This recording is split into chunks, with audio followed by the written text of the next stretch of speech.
Well, hopefully the pastor didn't blow away. He hasn't shown up yet. He made it safe. Okay, I didn't even know he was He traveling. made it safely to Pennsylvania. Pennsylvania. Yes, and they had landed and they were in their motel. Oh, I didn't even know he was traveling. What's he doing in Pennsylvania? He went to visit his mother, Ah, Yeah. okay.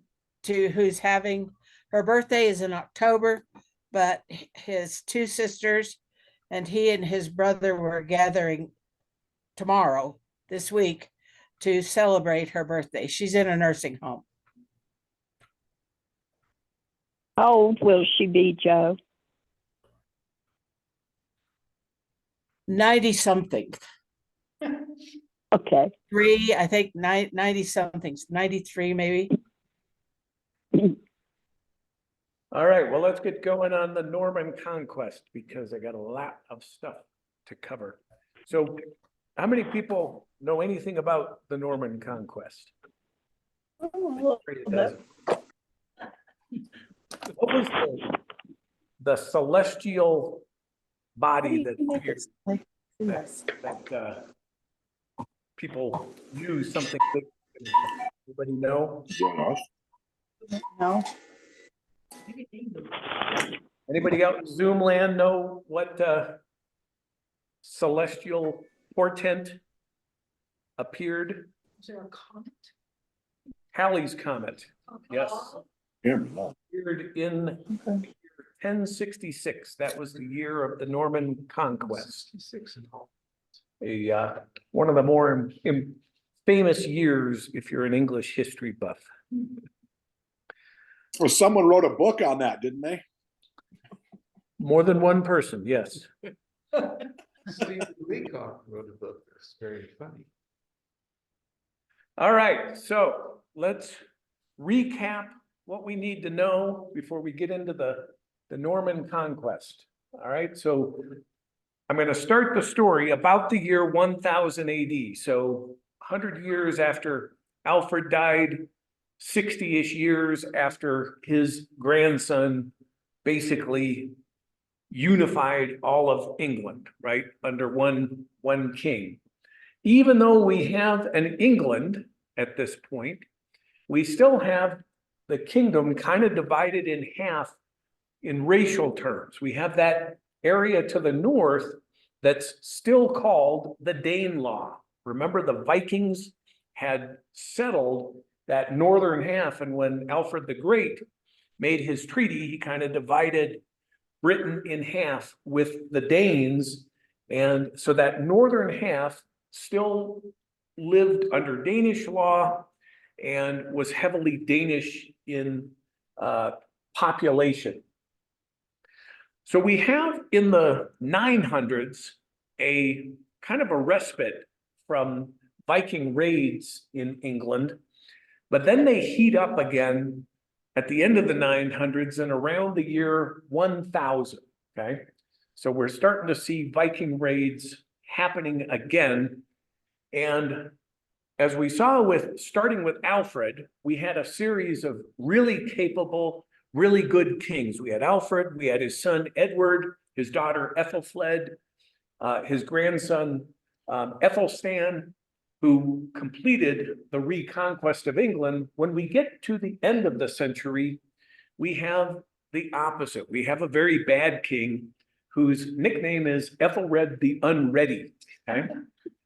And that's actually a mistranslation of what his name was. His name was Ethelred Unread in Anglo-Saxon, and unread doesn't mean unprepared or unready, as it would seem. It means of bad counsel, okay?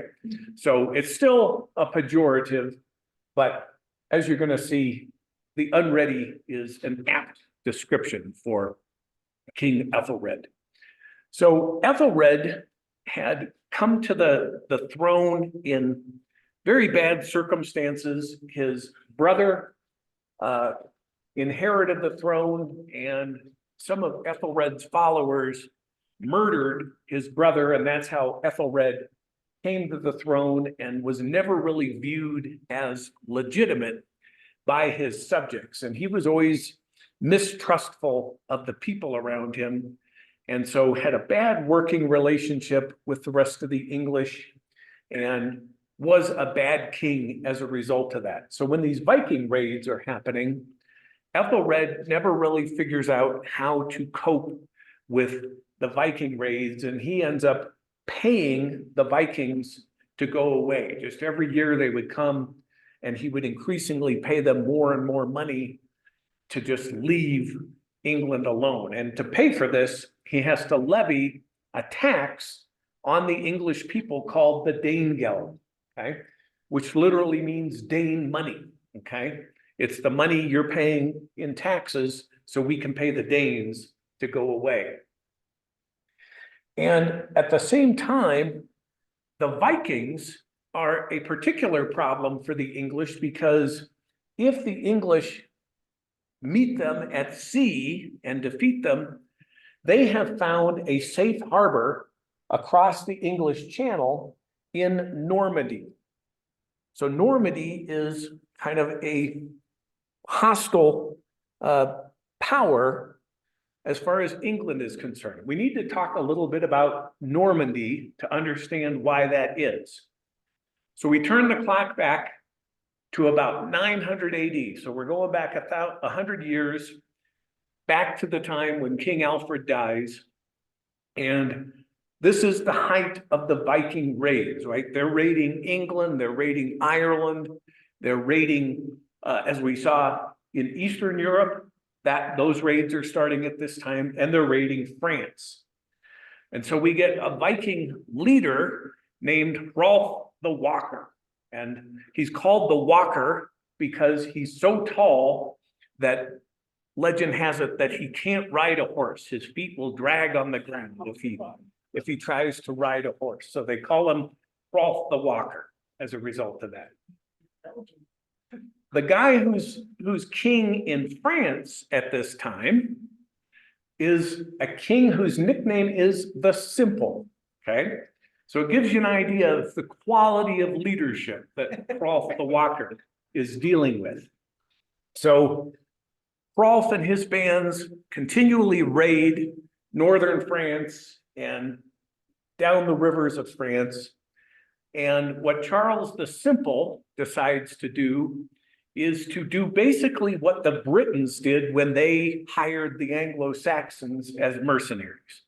I'm going to settle some Vikings along the coast, and in exchange, they will protect the rest of France. So he makes a deal with Rolf the Walker and basically gives him this territory, which is now called Normandy, which gets its name from the Northmen, okay? So that's where Normandy comes from, and the Northmen by the French are called the Normans. They've lost the TH sound. With one condition, the Duke of Normandy, Rolf being the first Duke, has to swear fealty to the French king. So it's going to be a sub territory under Frankish power, okay? So they set up this ceremony where King Charles is sitting on his throne and Rolf is supposed to come and kiss his toe as a symbol of his fealty to Charles the Simple. So he leans down, kisses his toe, lifts him up. Charles topples over backwards, and there's pandemonium in the room. You know, everybody draws their swords, and Charles gets up and he's like, this is fine, this is fine. He knows he needs to make this deal. So he overlooks this huge embarrassment, this huge insult that the Normans have committed against him. And the deal goes forward. We establish Normandy with these as basically a Viking principality on the north coast of France. So that's why the Viking raiders are able to find a safe harbor in Normandy when the going gets tough in England. And this is when the English and King Ethelred the Unready decide we can neutralize the Normandy problem through a marital alliance. King Ethelred will marry a princess of the Norman family, and he does that. And out of this marriage come two sons, Edward and Alfred. And so shortly after concocting this marriage, Ethelred the Unready is feeling really confident. He's finally going to be able to turn the tables on the Vikings. And so he orders a slaughter of all the Danish people in his kingdom. And he does this on the feast day of St. Brice. So it's called the St. Brice's Day Massacre. Now, of course, there are way too many Danes in England to kill them all, but large numbers are killed in very cowardly fashion. And one of the people that's killed in this St. Brice's Day Massacre is the sister of the Danish king, a guy named Svein Forkbeard. Okay? So Svein Forkbeard's sister gets killed, and so now he's got a reason to go to war against England. Okay? So he attacks England with a vengeance, okay? And Ethelred proves unready as usual, and he and his sons have to flee to his wife's family over in Normandy. So they are over in exile in Normandy while Svein Forkbeard is running amok in England. And Spain actually conquers England. The English name him their king, and we have a period of almost 30 years where there's a succession of Viking kings in England. The most famous of these was Canute the Great, okay? So if you've ever heard of Sons of Canute, right? If you ever listen to Prairie Home Companion, he would make jokes about Sons of Canute. All right, so that's Canute. And England becomes part of this bigger Scandinavian empire. Canute's empire includes Denmark, it includes Norway, it includes England and other islands, okay? So during this roughly 30 years of Viking rule, because the Viking kings, you know, England is just one kingdom in their empire. They're not spending all their time in England. The most important guy in England is an Englishman named Godwin, okay? He's from Wessex, and Godwin rises up through the ranks, becomes trusted by Canute, becomes Canute's right-hand man, and basically kind of regent for Canute when Canute is not present in England.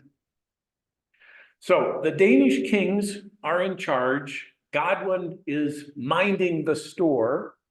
And over in Normandy, we've got Ethelred's sons, Edward and Alfred, and they have come of age, and they get it in their head that they're going to claim their inheritance. They're going to reconquer England from the Vikings. So they launch a two-pronged assault on England. Each of them raises a little army and they get some ships.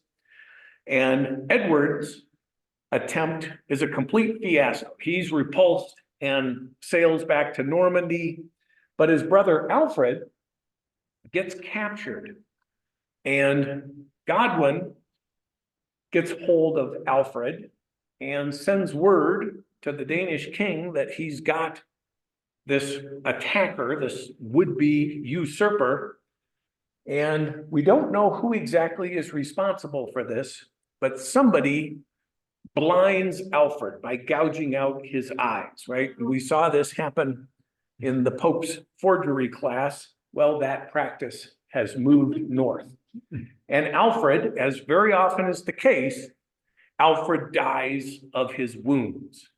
So now we've got Godwin with kind of blood on his hands. If he didn't do it himself, he at least handed over Alfred to the guys that did it.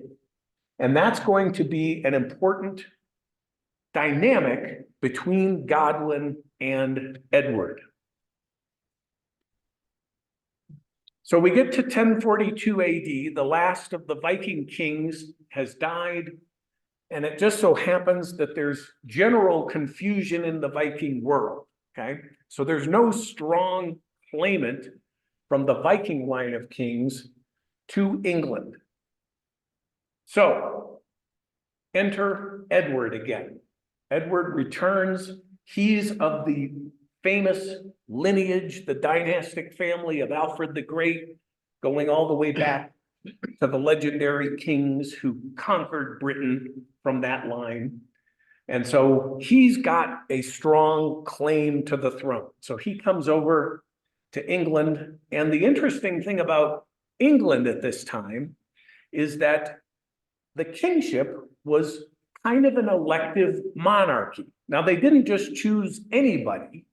They generally chose somebody from the royal family, but it was an election, okay? And so Edward needs the support of some English nobles to become king. And he gains a very surprising supporter in this effort, none other than Godwin, the guy who is kind of tarred with the death of Edward's brother. But Godwin, remember, he's kind of the main man in England. He's the most powerful man in England. And he sees an opportunity because Edward is weak. He doesn't have a base of local support. Godwin sees an opportunity. If Edward is the king, I can probably control him. Edward needs Godwin's support. So we get this marriage of strange bedfellows, okay? And they make a bargain. The kingdom is divided into 6 earldoms, okay? 6 earls will be underneath the king, the layer of power right beneath the king. And 4 of those 6 earldoms will go to Godwin and 3 of his sons. So Godwin and his sons will control 2/3 of the earldoms, and Godwin's daughter will marry King Edward and be queen. And so Godwin's grandchildren will eventually be kings of England. That's the theory, okay? So Edward, as we can imagine, isn't super happy about this bargain, right? He had to do it. He didn't have a base of support of his own, and he was forced to make this deal with the guy that he blames for the death of his brother. So 9 years later, Edward has kind of built up a little bit of a Norman faction in England. He's brought over a relative named Ralph and given him an earldom. Okay, so he's got at least one earl that is his own man, okay? And the Archbishop of Canterbury is a Norman, Robert of Jumièges, okay? And after 9 years, the marriage between Edward and Godwin's daughter Edith has proven barren, okay? They have not been able to produce any children. And so Robert of Normandy, Robert of Jumièges, the Archbishop of Canterbury, uses this to Edward's advantage to put out this propaganda that Edward is this kind of monkish figure living on the throne, occupying the throne, that he's this holy, saintly guy, and that it's because of his sanctity that England has enjoyed 9 years of peace, that he's basically celibate, okay? And he also arranges for Edward to miraculously cure people who have a condition called scrofula, which is kind of a skin disease. But a couple of people are cured of this after visiting with the king. And so this disease is called the king's evil. And the fact that they get cured in Edward's presence is more proof of Edward's sanctity. That we've got this holy man on the throne, and that's why England is safe. So 1051 comes, and Godwin's Achilles heel is that he is a softy for his family, okay? And we've already seen that he promoted several of his sons to be earls. He promoted his daughter to be queen, right? His kids can do no wrong in his eyes. And one of his kids is a real ne'er-do-well, guy named Sweyn. Sweyn had previously, prior to this, been exiled for murdering his own cousin. And Godwin arranged for his pardon and for his return to power. So Godwin is basically tolerating this brat of a kid. Now, in 1051, Sweyn is up to his old tricks again. He conducts a raid on one of his neighbors, goes into a nunnery, and his heart or his other organs are captivated by this abbess that he sees, and he captures her and carries her off and forces her to marry him.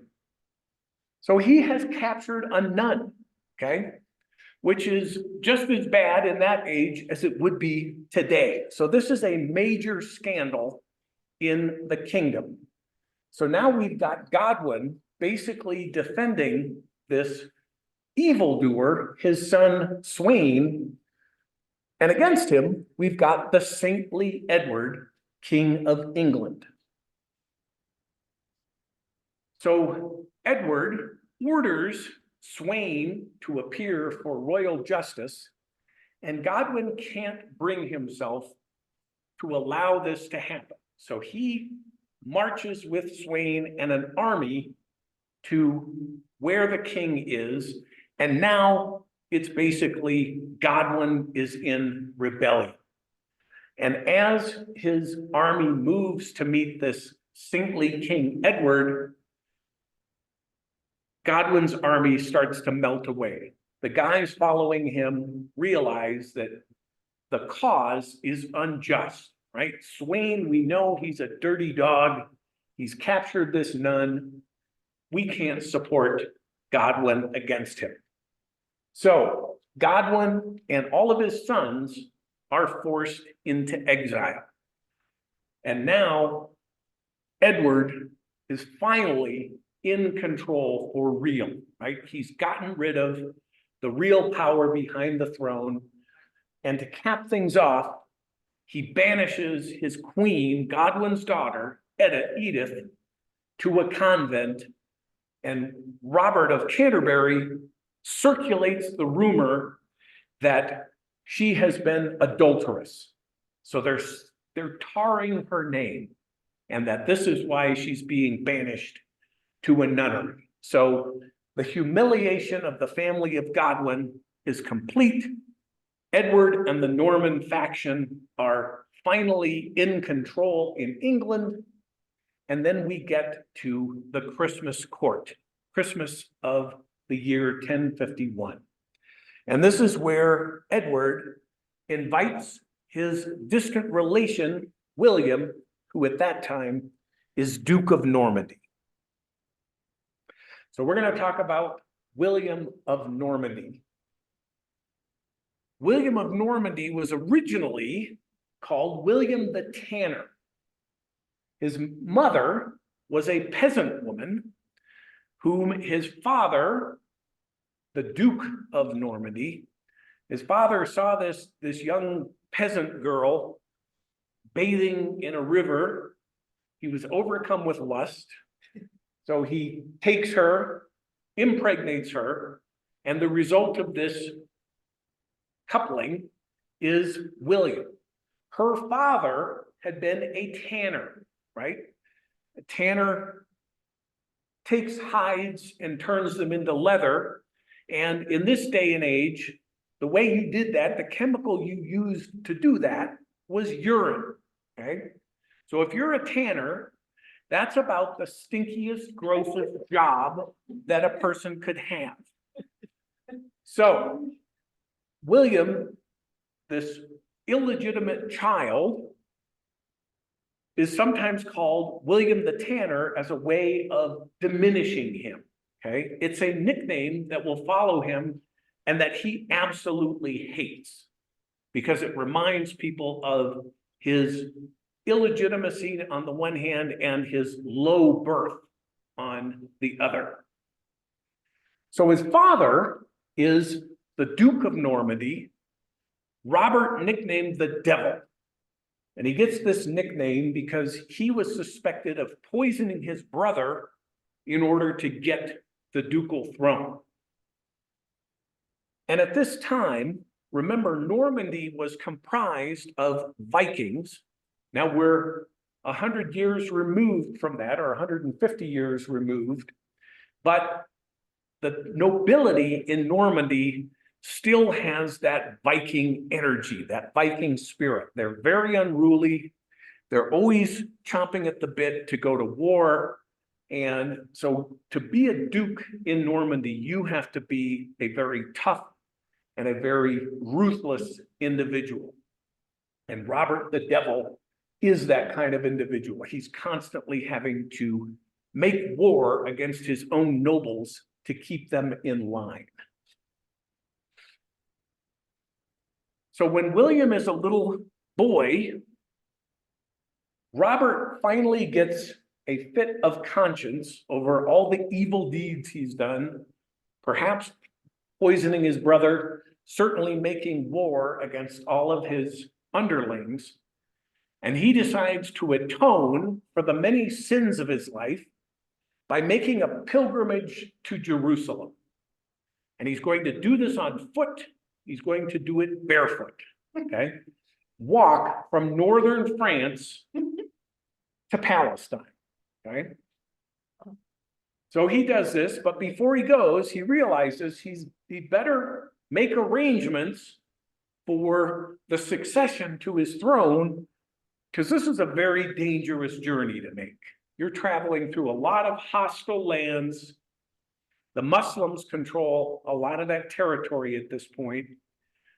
So he brings together his followers, his barons, and he makes them swear allegiance to his son, William, who is called William the Bastard, okay? Meaning William the illegitimate, but as we're gonna see, the other meaning of bastard, as in bad dude, also fits William. Now, at this time, there are other members of the family, cousins, okay, nephews of Robert the Devil, who are considered legitimate in their birth, who think they have a better claim to the ducal throne, but they're not sons of the Duke, and Robert is strong enough that he's able to force his followers to swear homage to William the Bastard. So Robert goes on his pilgrimage, he makes it to Jerusalem, but he dies on the way back. And now his little bastard son, William, becomes Duke, and he's just a child at this time, 6 or 7 years old. So chaos engulfs Normandy. There's no strong Duke to keep a lid on things. It's exactly what Hadi loves to see, that constant warfare between, this guy and his neighbor. Everybody's got a castle. They spend their time going out and raiding their neighbor's territory. And we have multiple assassination attempts on little William. William, later in life, will recount memories of being in bed and hearing horse beats outside of his window, and his bodyguards will come in and hustle him out of the room and hide him because somebody's coming to kill him. Okay, this is William's childhood. So William dedicates himself to warfare. He's going to be a fighting man and be able to protect himself. So when he comes of age and begins to assert his authority as duke and starts to bring these unruly nobles into line, one of his cousins, a guy named Guy, leads an uprising against him. Guy thinks he's got the better claim to the throne. He's got a legitimate birth, unlike William the Bastard. So he comes up with this conspiracy to defeat William and take over Normandy. And this is where William, this is really his first test, William calls in his overlord, the King of France, for assistance. So it's William and the King of France against this conspiracy against them. And a great battle is fought at the field called Valladolid. And William wins when one of the conspirators, as the battle is beginning, one of the conspirators comes out onto the field between the two armies. So this big empty field, and you can imagine two armies, one on either side. And he calls for Duke William to come and talk to him. And Duke William rides out to meet him, and the guy slaps him across the face with his glove. And William gets ready to take out his sword, cut the guy in half, and the guy says, "I promised the other conspirators that I would smite you at the first chance I got. I've done that. I've discharged my duty. Now I'm going to come fight for you." And so all of his knights come over to William's side, and William is able to win the battle with the assistance of these forces. Guy, the guy who led the insurrection, has to retreat to his fortress of Brienne, which is considered the strongest castle, not just in Normandy, but in all of France. And it's got provisions to last forever, he thinks. So he holds up there. Duke William goes and lays siege to the castle, and Guy thinks, I can outlast you. But he hasn't reckoned on William's will. William lays siege to Brienne for 3 full years.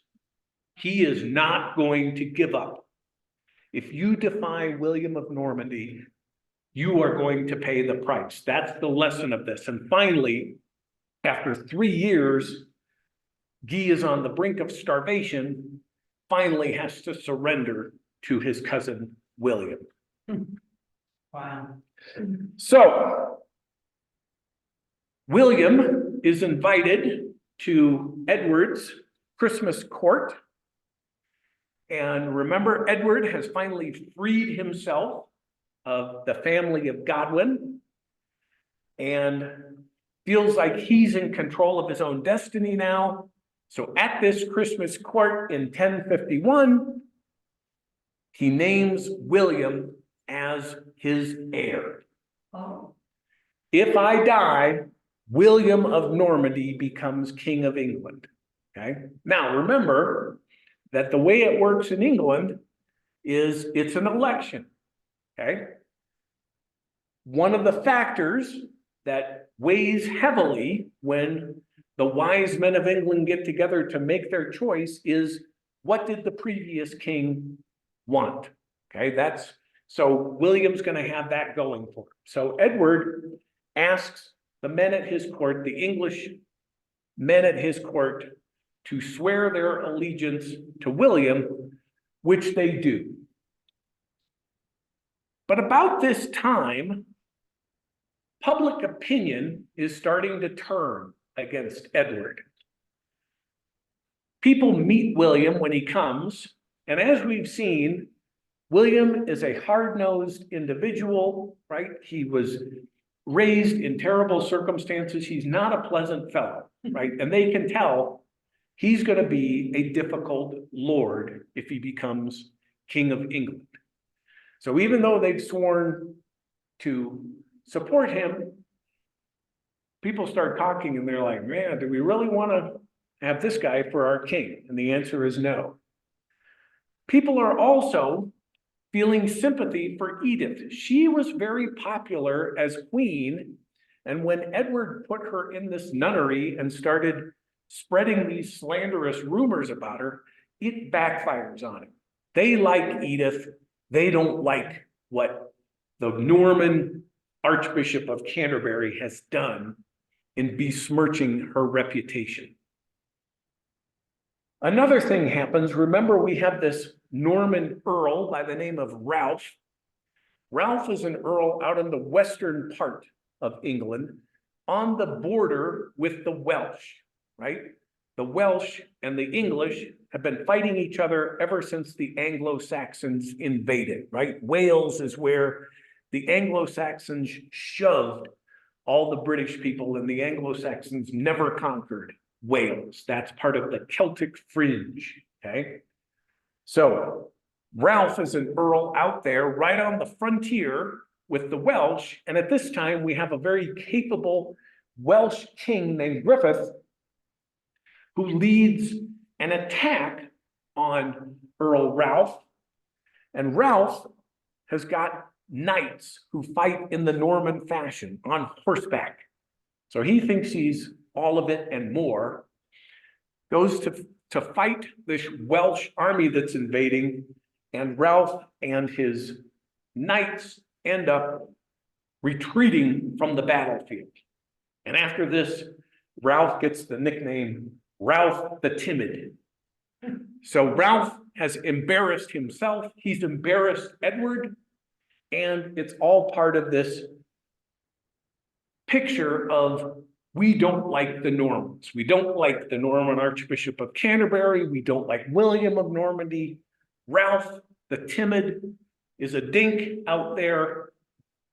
And at the same time, Sweyn, the guy who got his dad Godwin into so much trouble by capturing that nun, Sweyn has taken a page out of Robert the Devil's book, and he has agreed to do penance. He's going to do exactly what Robert did, which is walk barefoot to Jerusalem, do penance there at the very place of Christ's sepulcher, and show his penance in this way. And when this gets back to England, the English people are like, wow, that's really huge. Sweyn has really turned a new leaf. So, public opinion has turned against Edward. Godwin and his sons recognize this, and they return. And when they return, all of their followers who had abandoned Godwin when he tried to face down Edward the first time, now they flock to join Godwin. And again, the two sides face off, and it's clear that it's Edward who doesn't have any supporters anymore. And his Norman supporters actually bail on him. Ralph makes his way back to his castle out on the western part of England, and he just kind of sulks there in his castle. Archbishop Robert leaves England altogether. He scurries to the coast, finds a fishing boat, orders that guy to take him to Normandy, and he's out of here. So now Edward doesn't have his Norman faction anymore. Edith is restored to the throne. The sons of Godwin are put back in as earls, and a guy named Stigand becomes the Archbishop of Canterbury. And Stigand is an important figure in our story in why William is going to be able to conquer England. So let's talk about Stigand. He's a friend of Godwin. He's already got another bishopric somewhere in England. And he's the guy who brokers the peace between Godwin and Edward. And so once the Normans are out of the way, Stigand is made Archbishop of Canterbury, but he doesn't get rid of his other bishopric. So now he's bishop of 2 different dioceses, which is a no-no, okay? You're only supposed to be bishop of one place at one time, okay? But he's kind of a greedy guy. So he sends to the Pope to get what is called the pallium, which is kind of a stole, and it's what an archbishop wears. It's a symbol that a bishop has, that he has power, authority over other bishops, right? And that's how it works. An archbishop has suffragan bishops below him. So he writes to the Pope, please send me my pallium. I've become Archbishop of Canterbury. Well, the Pope hears what's going on, and in particular, that he's still holding another bishopric, and that Archbishop Robert wasn't properly deposed. So the Pope refuses to send him the pallium, and Stigand has this kind of black cloud hanging over him that he's not really recognized as legitimate archbishop. Shortly after this, Godwin, the guy who's been keeping it all together in England for years, dies, and his son Harold succeeds him. And Harold is going to be the hero of our story, okay? Harold is even more of a capable, good guy than Godwin was. He proves that pretty early on in a war with Wales, right? We've got Ralph the Timid out there on the west, who's supposed to be keeping the Welsh in check. But as we saw, he got his nickname when he turned and ran when the Welsh invaded earlier. Well, they invade again, and this time they capture and sack the city of Hereford. And not only do they sack it, they trash a monastery, they dump out the bones of the saints that are interred there at the monastery. It is a huge scandal and a huge embarrassment for the English that the Welsh have delivered this defeat upon them. And so Ralph has proven incapable of dealing with the Welsh, and this is where Harold steps in, the son of Godwin, okay?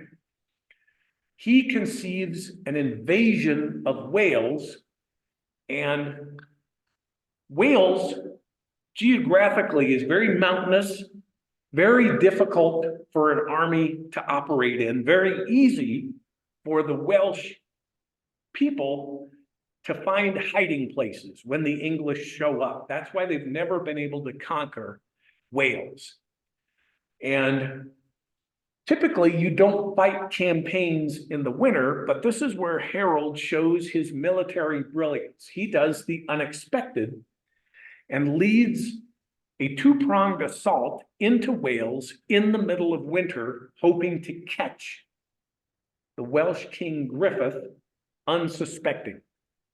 And he finds out that Griffith is at his strongest fortress called Rhuddlan, which is on the coast of Wales. And so Harold leads this 2-pronged assault. They move in on Rhuddlan and almost capture the Welsh king.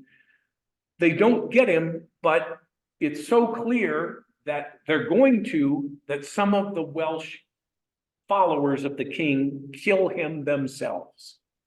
And this king, who has inflicted defeat after defeat on the English and embarrassed them, humiliated them for a generation, Harold is able to defeat this guy.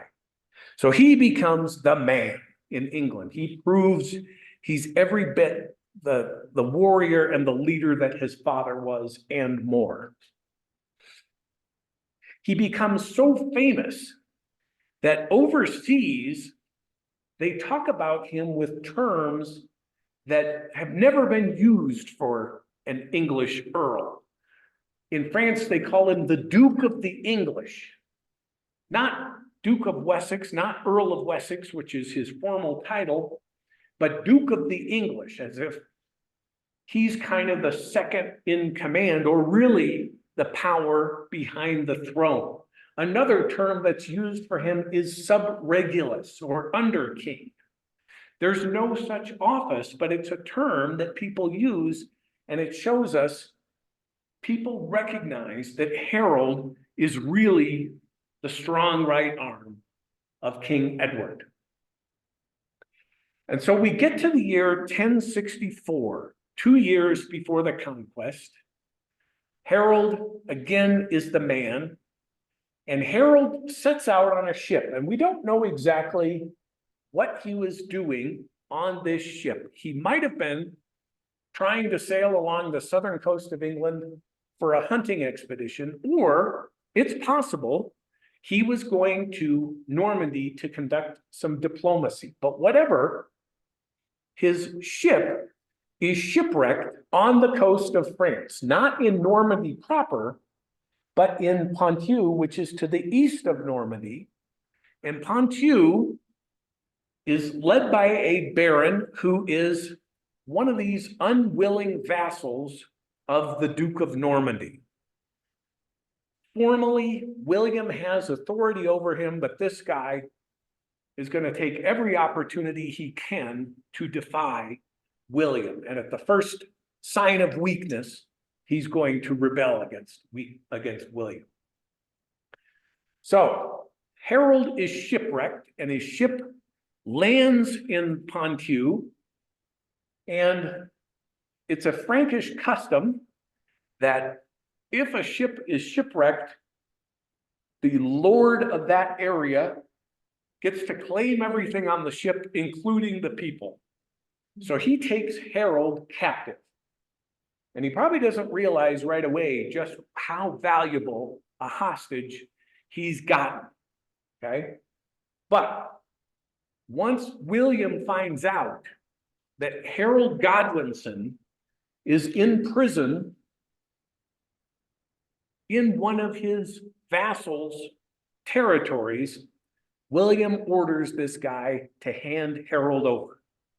This is the opportunity of a lifetime. Remember, William still harbors the idea that he is the heir to the English throne. Now I've got the most powerful guy in England as my guest, okay?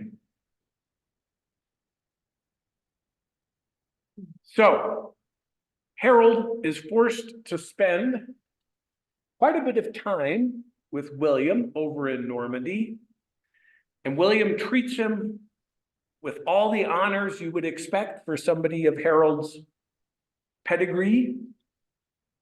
But the question is Harold his guest, or is he his captive? Could Harold leave if he wants to? Probably not, is the answer. But Harold makes the best of it and uses this opportunity to study Norman techniques of war, which are completely different than what the English do. The English fight like the Vikings. They fight on foot. They've got big, tall shields, and they form what's called a shield wall. It's a wall of men, and they have spears that they hack at you, or axes that they hack at you above the shields. The Normans fight on horseback. These are the mounted knights that you think of when you think of medieval warfare. And this is a kind of fighting that the English don't really have any experience with. So Harold is able to observe how the Normans conduct battle. And he actually joins William when William and his forces go to war against William's enemy in Brittany, right? Brittany is to the west of Normandy. So Harold gets to go along on this military venture, and something happens on this campaign that makes Harold famous all throughout France. A couple of William's guys who are riding ahead of the rest of the army ride into some quicksand. And they're immediately starting to sink. And they're like, help, help, you know, we're sinking. Harold throws caution to the wind, plunges right into the quicksand himself, not knowing exactly where the solid land falls off, but he goes and reaches out his hand and saves first one and then the other of these Norman knights. And this is the stuff of legend, right? Harold's already famous in England for his daring do. Now he's made his name among the Normans.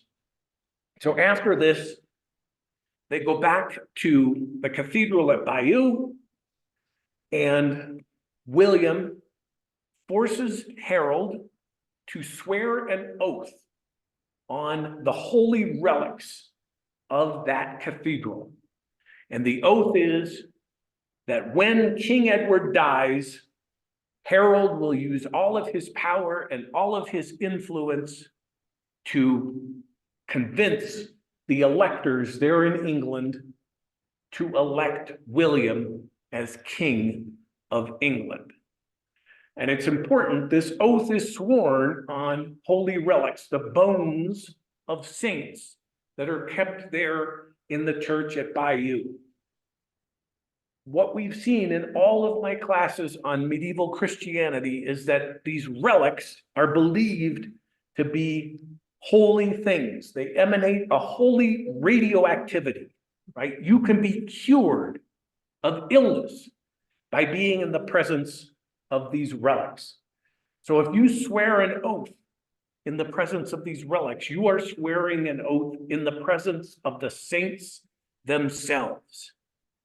So this is swearing on a stack of Bibles times 10 in the medieval mind.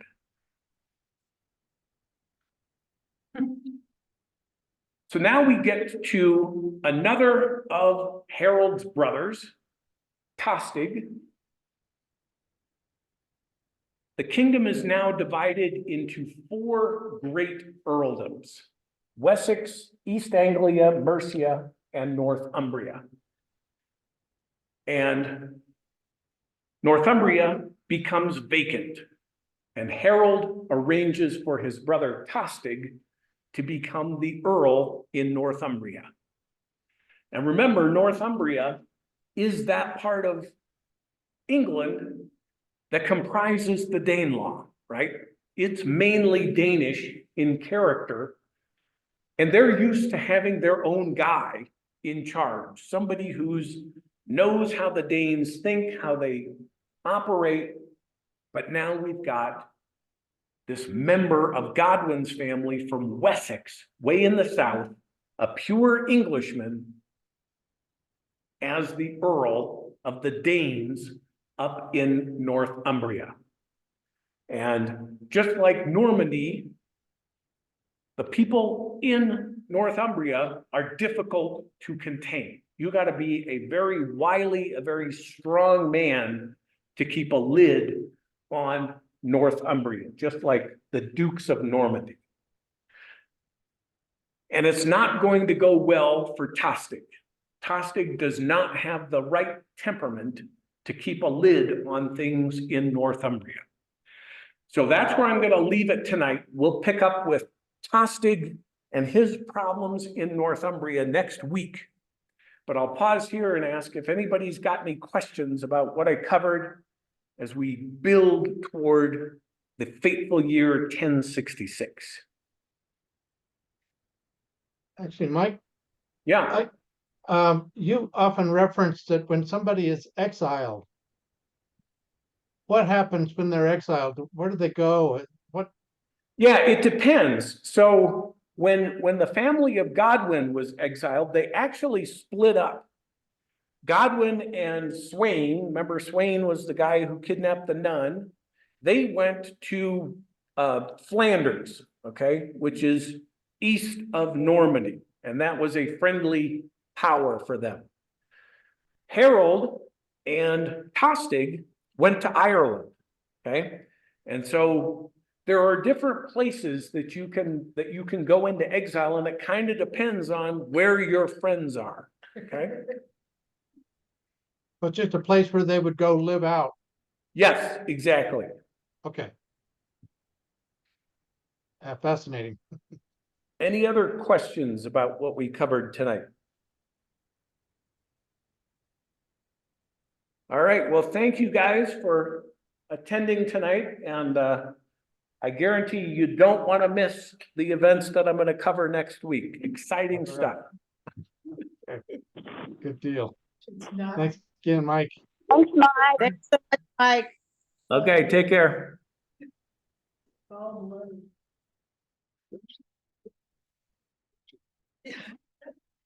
Where is this Christianity?